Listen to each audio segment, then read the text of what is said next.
Hey there, I'm Alex Kidman, and this isn't my full review of this phone, the Nothing Phone 2 Pro, because to be honest with you, completely honest, and I do like to be honest with my viewers, I've only had this phone like 24 hours, almost exactly 24 hours in fact, since I've been recording this video. And 24 hours is not long enough to do a full comprehensive phone review. So this is very much just first impressions. I've taken it out, I've taken a few photos, I've tested it out. This is not my full review. That will come in a couple of weeks because I like to do these things properly. This is my first impression of Nothing's newest, most affordable phone. So what's there to like? Well, look, I've got to start with the aesthetic design here, which honestly, I really rather like. Now, I get that not everyone will like the orange. It's certainly a very show-off color. And obviously this deliberately kind of mechanical aesthetic is not going to appeal to everyone with the bolts on show and the way they've laid out the rear camera lenses. I like it. It's got a kind of oddly pleasing, steampunky kind of vibe to me, but I get that not everyone will. And the funny thing here is this is a real departure from what it's done in the past. I mean, you look at phones like, for example, I'll pull the 3A into view, and that's got much more of a straight-up tech aesthetic.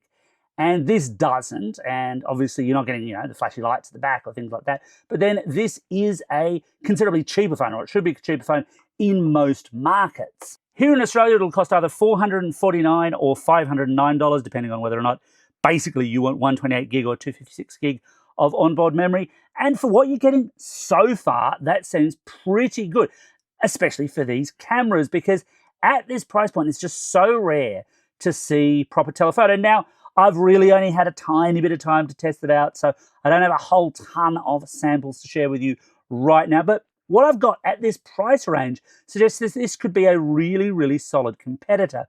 And it's kind of the same story when we look at application performance too. Now, I've really only just started testing it out, and it's certainly not a phone that's absolutely going to wow at this price in terms of performance. It definitely sits nicely between the existing 2A that I've previously tested and the 3A and 3A Pros. You can check my reviews out of those separately. But it's doing well enough in performance terms, I think, for the price bracket it's sitting in. Obviously, yes, I do need to test it more, and clearly, obviously, I need to play more pinball, because who doesn't?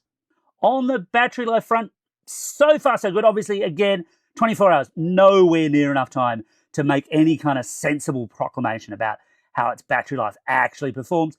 But what it's done for me so far has not been problematic to speak of. Let's put it that way. I think that's a good way to put it.